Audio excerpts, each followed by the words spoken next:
Yan mga kabiyaheron, good morning po sa ating lahat. So today nga ay November 5. So maraming salamat sa ating Panginoon sa isang umaga naman na kay ganda.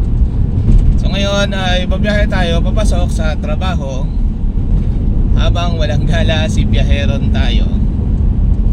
Yung partner ko nasa bahay lang na iwan para maging ilaw ng tahanan. Morning po sa ating lahat. Ito po ngayon ang way ko. So nandito tayo sa may parting Eton Greenfield at ito yung dinadaanan ko papasok sa trabaho. Ayan, medyo makulimlim yung panahon pero sana wag umulan. Ganyan lang para cool na cool ang dating. So mga kabiyaheron, abangan nyo ngayong December kung saan tayo magka-car camping o maglo-loop. So may mga choices na tayo. Alang subject for approval pa rin syempre.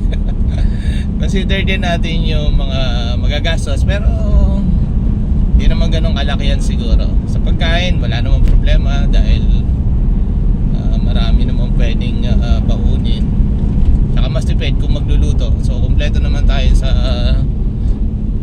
kitchen utensils. Meron tayong lutuan. So tatlo yung gamit namin.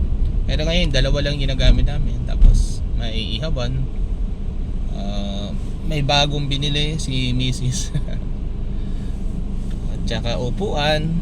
Yan. Lamesa ayan, meron na rin at meron na ring tent. So kailangan na lang yung isa pa palang folding bed. Ganda din. Kasi sa tent yung folding bed. So nandito tayo ngayon sa may Greenfield. So dito yung area ng mga car dealer. At saka yung Mitsubishi Motors Philippines. So yung dating pinagpupwestuhan ng Ford Motor. So ngayon lumipat na.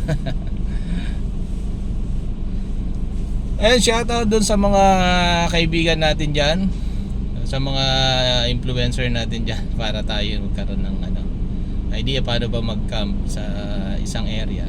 So may car camping site, tent, pitching. Meron naman tayong mga pinanood minsan, mga roam camping naman, yung mga naka-motorcycle. Yan, so yan sila Bankada. Yan, mga na-meet ko na yan. Sila Mike Lista. Yan. So sundan po natin yung mga vlogs nila. Tayo tingin ko ma-inspire naman. Tsaka may matutunan. May aral lang.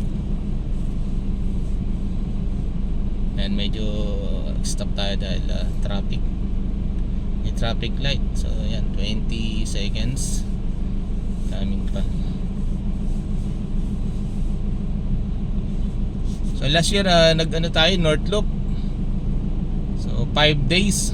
So from nag-start tayo dito sa Cabuyao, Laguna. Pass over tayo sa Skyway. Then sa diretso tayo ng SCTEX. NLEX muna, SCTEX. Tapos sa may BC ha. Diretso tayo ng Nueva Vizcaya. Doon tayo nag-overnight. So ano naman, ang ganda kasi ng experience doon sa may Dalton Pass. Grabe, nilamig ako doon dahil napakatindi. Yung palang pinag-campingan namin doon ay Tuktok o boundary ng Nueva Ecija at Nueva Vizcaya. So mataas talaga doon. Dahil pagdating nung gabi, daling araw na, talagang nanginginig ako sa lamig.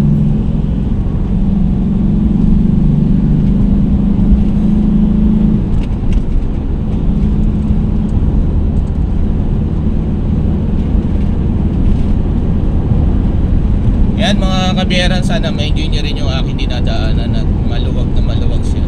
So ilan lang yung dumadaan dito kasi ito yung area na parang private, wala siya mga public transport na dumadaan dito.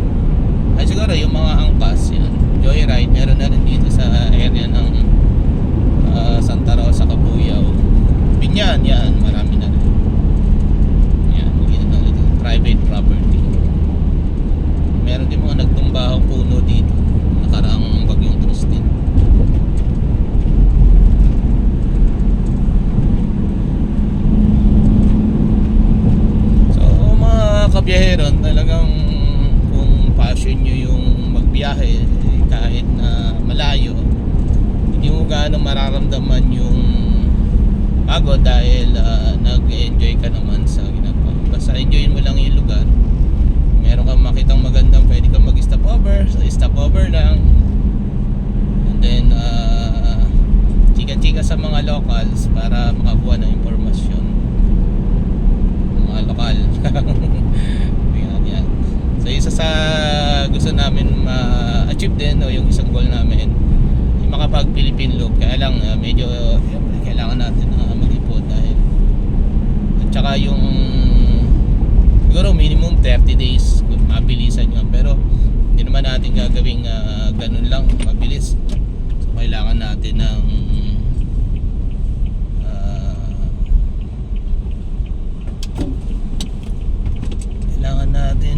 tamang panahon para ma-enjoy natin.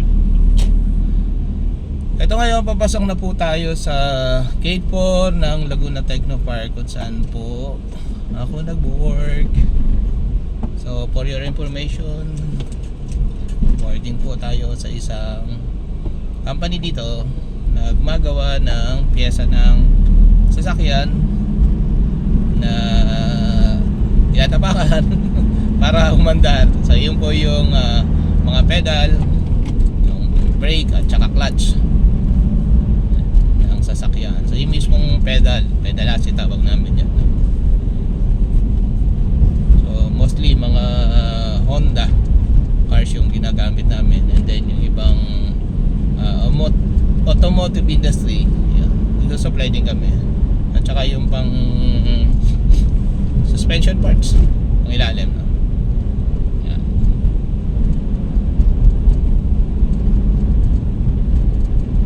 Ayan, pinagka-traffic, so hindi pwedeng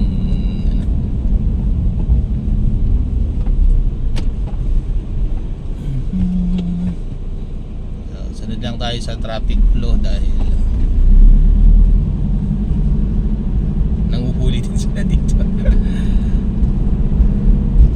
So magbabayad ka ng multa.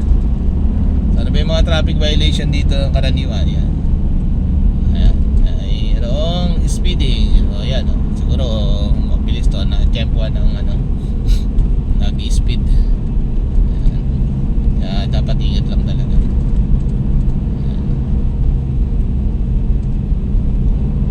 Dapat ingat po, sunod lang sa traffic rules. Kasi dito maximum ay 40. So ginawa nila 40 kasi marami aksidente rin na involved dito. Mga motorcycle, mga private vehicles, mga bus, van. Ayan.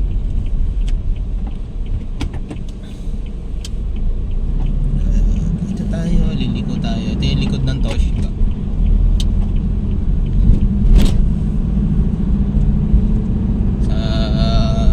Ko, yan ang NIDEC, mga Semicon, NIDEC Philippines Corporation, Toshiba Philippines. Ito naman sa may parteng kanan.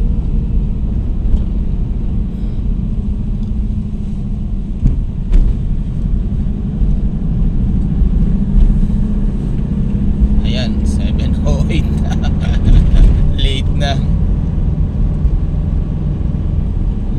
Traffic tayo, tsaka medyo late na din umalis sa bahay kung kailan may sasakyan tsaka late. Shoutout kay Kuya Arnel, ingat po sa pagdadrive. Sa may intersection, full stop.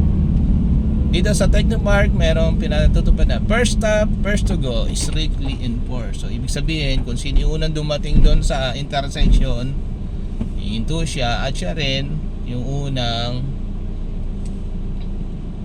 aandar. So yan. Kaya pagka nagkasabay kayo, pakiramdaman. Ayun tayo. So wala naman. Ay, perfect yan. Ay, di pa. So dito hindi ka pwedeng basta pipick up ng pasahero. Alam mo, may nakita kang kakilala, bigla kang naghinto. Ay, hindi pwede yan.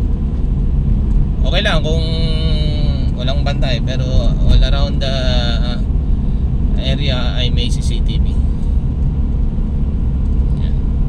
So may designated na area na for pick up. Pero kung halimbawa yan, sa loob ka ng ng company, yan pwede. O gate, basta hindi ka makaka-obstruct sa kalsada. So inaalaw naman yan. So tamang diskarte lang by style. So ayan mga kabiyahero, at nandito na nga po tayo sa company. At pupunta na tayo sa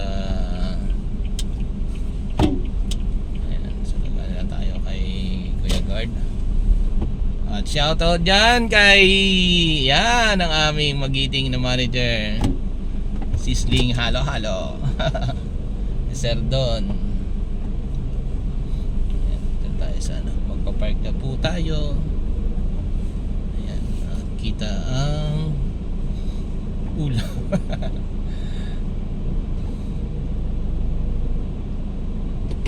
Ayan, so mga yan lang po ang update ngayong araw na to. Marami pong salamat at nawa po ay pagtiyagaan nyo ako. This is Biyaheron Tayo. So post ko po ito sa YouTube para may reference. Ayan, salamat at God bless po sa ating lahat. Have a nice day po.